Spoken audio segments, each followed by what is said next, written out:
Master যদি বাড়ির কাজ দিয়েছিল করেছিস? হ্যাঁ, আমরা তো করে নিয়েছি। তুই করেছিস? হ্যাঁ।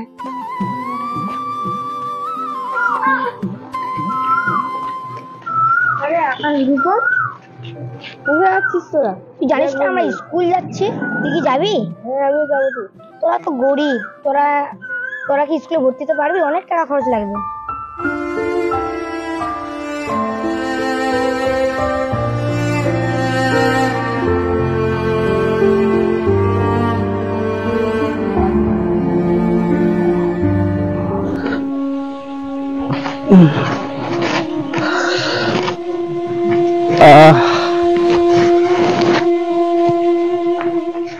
বাবা বাবা, আমার পাড়ার সব বন্ধুরা স্কুলে পড়াশোনা করছে, আমারও করার ইচ্ছা হয়। আমি তাই কাল নাকি? থেকে স্কুলে যাব। ও, তুই স্কুলে যাবি? বাহ, সে তো ভালো কথা। ঠিক আছে, কাল থেকে স্কুলে যাবি। তোকে স্কুলে গিয়ে পড়াশোনা শিখে অনেক বড় হতে হবে, আর অনেক বড় হয়ে তুই চাকরি করবি। তুই কালকে থেকে স্কুলে যাবি, ঠিক আছে বাবা? হ্যাঁ। কিন্তু বাবা, লেখাপড়া করতে গেলে তো অনেক টাকা খরচ লাগে। তুমি পারবে বাবা আমার জন্য এত টাকা খরচ করতে? হ্যাঁ, নিশ্চয়ই পারবো বাবা, কেন পারবো না। প্রয়োজন হলে আমার জমি জায়গা ঘর বাড়ি সব বিক্রি করে তোকে লেখাপড়া শেখাবো বাবা। ঠিক আছে বাবা, কালকে থেকে স্কুলে যাবি, ঠিক আছে?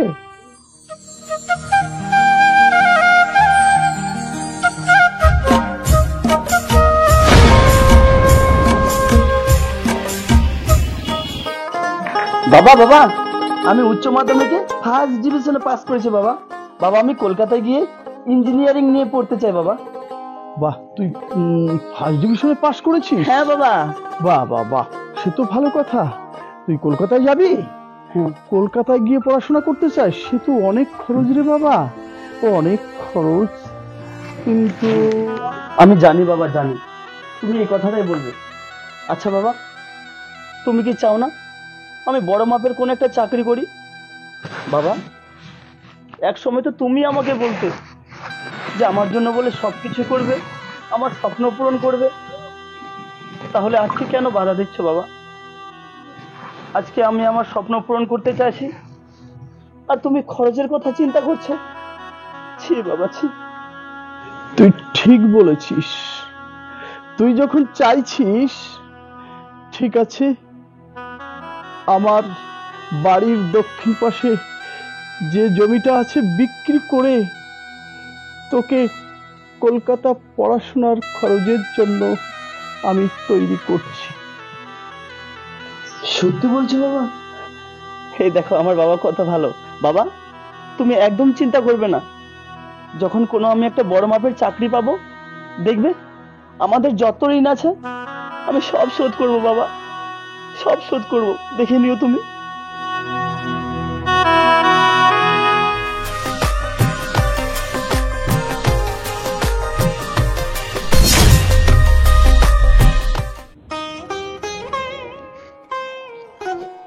একে একে জমি জায়গা সব বিক্রি হয়ে গেল। এই ভিটা মাটিটাই শুধু আছে ছেলের লেখাপড়া শেখানোর জন্য, আর চারিদিকে যা ধার দেনায় ভরে আছে, মনে হয় শেষ পর্যন্ত বাড়িটাও বিক্রি করতে হবে আমাকে। ছেলেটা অনেকদিন গিয়েছে, কোনো খোঁজ খবর নেই। দেখি তো ফোন করে একবার কোনো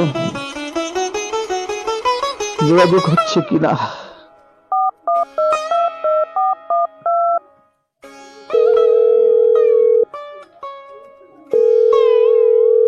না, রিং হচ্ছে কিন্তু ফোন ধরছে না। মনে হয় পড়াশোনায় খুব ব্যস্ত হয়ে আছে ছেলেটা। যাক, পড়াশোনা করুক। ছেলেটা মানুষের মতন মানুষ হলে আমাদের সব দুঃখ ঘুচে যাবে।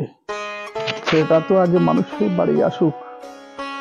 ও, খুব ক্লান্তি মনে হচ্ছে।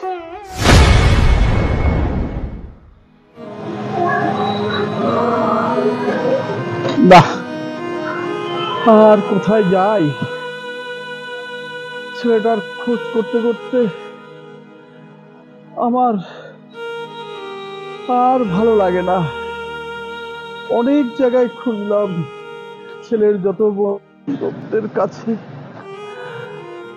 সবার কাছে আমি গেলাম, কারোর কাছে ছেলের খোঁজ পাই না। আমার আমার মনে হয় একবার কলকাতা যেতে হবে। শরীরটাও ভালো নয়। একে একে ছেলের মাটাও আমাকে ছেড়ে বিদায় নিল। আমি কি করি? হায় কপাল, আমি কলকাতায় যাব। ওহ ওহ, হায় কপাল, এই কলকাতা শহরে ছেলেটাকে কোথায় যে খুঁজি। আহ, খোদায় আমার প্রাণটা যেন চলে যায়। কোথায় যে একটু জল পাই, চেষ্টায় আবার মাথাটা ঘুরছে। ও কোথায় যাই? আহ ও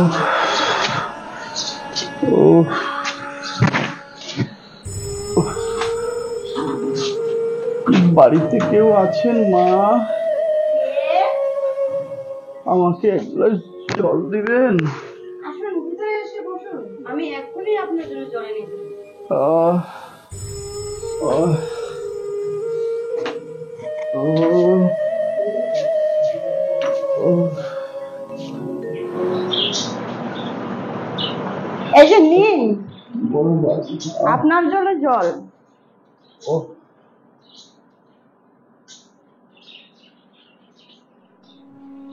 এত রৌদ্রের মধ্যে কোথায় ঘুরে বেড়াচ্ছেন? আপনি বাড়িতে থাকতে পারছেন না? আপনার শরীর তো অসুস্থ হয়ে পড়বে। বাড়ি বাড়ি কোথায় পাবো মা? বাড়ি ঘর ছিল, ছেলেটাকে লেখাপড়া করার জন্য বাড়ি ঘর ভিটা মাটি আমি আপনি ছেলের পড়াশোনার জন্য বাড়ি ঘর সব বিক্রি করে দিয়েছেন? হ্যাঁ, ছেলেটা ইঞ্জিনিয়ারিং শিখবে বলে, সেই জন্য আমি ছেলেটাকে মানুষের মতন মানুষ করব বলে আমি আমার সর্বস্ব বিক্রি করে দিয়েছি। আমার বুকটা ফেটে যায় ছেলেটার খোঁজে। আমি এই কলকাতায় এসেছি মা। এই কলকাতার মধ্যে কি ওকে আমি খুঁজে পাবো? তুমি একটা কাজ করবে না? এই যে আমার ছেলের ছবি, দেখো তো চিনতে পারো কিনা। যদি কোথাও দেখতে পাও তাহলে তুমি তাকে বলবে এই হতভাগ্য বাবাটা এই কলকাতার শহরে খুঁজতে আসছে। দেখো তো এই ছবিটা চিনতে পারো কিনা।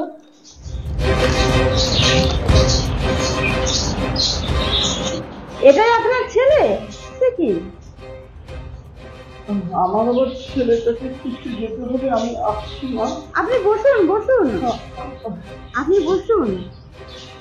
আচ্ছা বলবো একটু বাইরে আসো তো। কি ব্যাপার, এত চিৎকার করছো কেন? তাছাড়া এক গ্লাস জল দিতে এসে তোমার এত দেরি?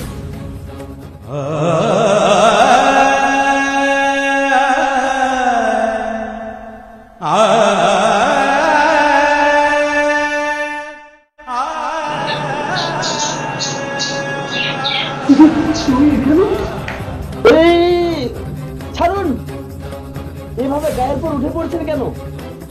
আপনার মাথা ঠিক আছে? ভিখারি কথাকার। আমি বুঝতে পারিনি বাবা, আমার ছেলের মতন দেখতে তো, তাই আমি আমার ছেলে মনে করে আমি তোমায় চলে এসেছিলাম বাবা। চুপ করো! এই পাগলটাকে বাড়িতে ঢুকতে দেওয়ায় ভুল হয়ে গেছে। ডিসকাস্টিং। তুমি ঠিক বলেছ, তুমি ঠিক বলেছ বাবা। আমি একটা পাগল, আমি পাগল ছিলাম না বাবা। তোমার মতন একটা ছেলেকে ইঞ্জিনিয়ারিং পড়াতে গিয়ে আমার বাড়ি ঘর সব আমি করে দিয়েছি, বিক্রি করে কলকাতায় পাঠিয়েছি। আজ কোনো কাজ এলো না, কোনো খবর এলো না। তাই আমি এসছি এই কলকাতায়, এই কলকাতা শহরে এসছি আমার ছেলে খুঁজে। আমি ছেলে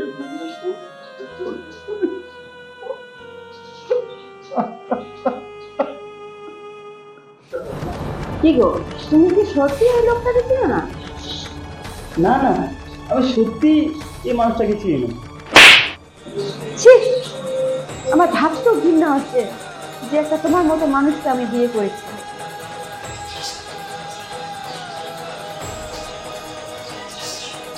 যে বাবা তোমার জন্য সবকিছু বিক্রি করে পাগলের মতো ঘুরে বেড়াচ্ছে, আর তাকে তুমি অস্বীকার করতে পারলে? তুমি হয়তো ভুলে গেছো দেখ, আজকে এই ভিখারিটার জন্য এত বড় চাকরি পেয়েছি তুমি। আসলে আমি ভাবলাম তুমি যদি আমাকে খারাপ কিছু মনে করো, আমাকে ভিখারি ছেলে মনে করো, সেজন্য আমি বলতে ভয় পাচ্ছিলাম। তুমি ঠিকই বলেছো, এই ভিখারিটাই হচ্ছে আমার বাবা। বাবা, আমাকে ক্ষমা করে দাও বাবা, আমাকে ক্ষমা করে দাও বাবা। তুমি আমার জন্য এত কিছু করার পরেও আমি তোমার কাছ থেকে দূরে সরে থেকেছি বাবা, আমাকে ক্ষমা করো বাবা। এই ভুল তো তুই করিসনি বাবা। এই ভুল আজকালকার এই সমাজে সকলেই করে, সব ছেলেরাই করে। প্রত্যেক বাবা মা চায় তার ছেলে সন্তানকে মানুষের মতো মানুষ করে তুলতে, কিন্তু ছেলেরা মানুষ না হয়ে প্রত্যেক বাবাকে এইভাবে ভুগতে হয় বাবা। এর ভুল তোর নয়, আমাদের এটা সামাজিক রোগ। বাবা, তোমাকে আর গ্রামের বাড়িতে ফিরে যেতে হবে না বাবা। আজকের পর থেকে তুমি আমাদের সঙ্গে এই বাড়িতে থাকবে বাবা। হ্যাঁ বাবা, আপনার ছেলে ঠিকই বলেছে, আজকের পর থেকে সবাই মিলে আমরা একসঙ্গেই থাকবো। হ্যাঁ বাবা।